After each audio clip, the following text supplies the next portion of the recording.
আসসালামু আলাইকুম বন্ধুরা, আশা করি সকলে ভালো আছেন। আমরা আজকের প্রশ্ন হবে এই যে একটি সিমে কয়টি বিকাশ অ্যাকাউন্ট বা একটি এনআইডি দিয়ে কয়টি বিকাশ অ্যাকাউন্ট খোলা যায়। দুটি প্রশ্ন, একটা হচ্ছে একটি সিমে কয়টি বিকাশ অ্যাকাউন্ট খোলা যায় বা একটি এনআইডি দিয়ে কয়টি বিকাশ অ্যাকাউন্ট খোলা যায়। তো দুটোই অ্যান্সার দেওয়ার চেষ্টা করব। ভিডিওটি লাইক দিয়ে কন্টিনিউ করবেন। অনেকের উপকারে আসে কিন্তু ভিডিওতে লাইক দেন না।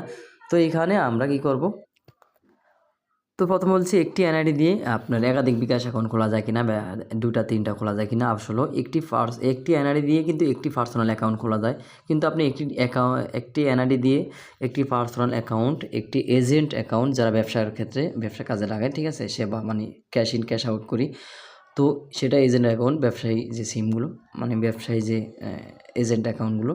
আরেকটি আপনি যে মার্চেন্ট অ্যাকাউন্ট রয়েছে সেটা, মানে 3টে অ্যাকাউন্ট খুলতে পারেন, 3টা বিকাশ অ্যাকাউন্ট, ঠিক আছে।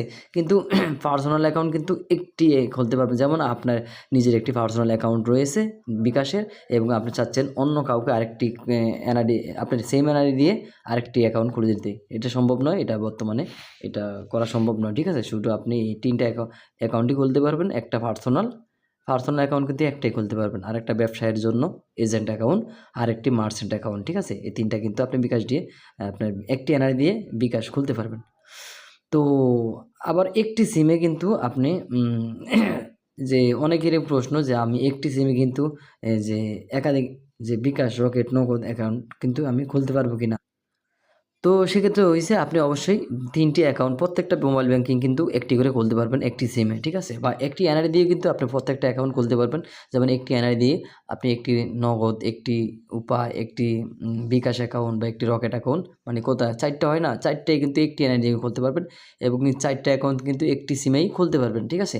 তবে এই ব্যবসায়ী সিম যে রয়েছে আপনার ব্যবসায়ী এজেন্ট, সেটা আলাদা সিমে খুলতে হবে। একই এনআইডি কার্ড দিয়ে কিন্তু আপনি খুলতে পারবেন। আশা করি আপনি বুঝতে পেরেছেন। যদি আরও কিছু জানার থাকে অবশ্যই কমেন্ট বক্সে জানাবেন, আমি আপনাকে উত্তর দেওয়ার চেষ্টা করব। তো ভিডিওটি শেয়ার করে দিবেন আর চ্যানেলটি সাবস্ক্রাইব করে পাশে বেল বাটনটি অন করে দিবেন। ভিডিওটিতে অবশ্যই একটি লাইক দিবেন।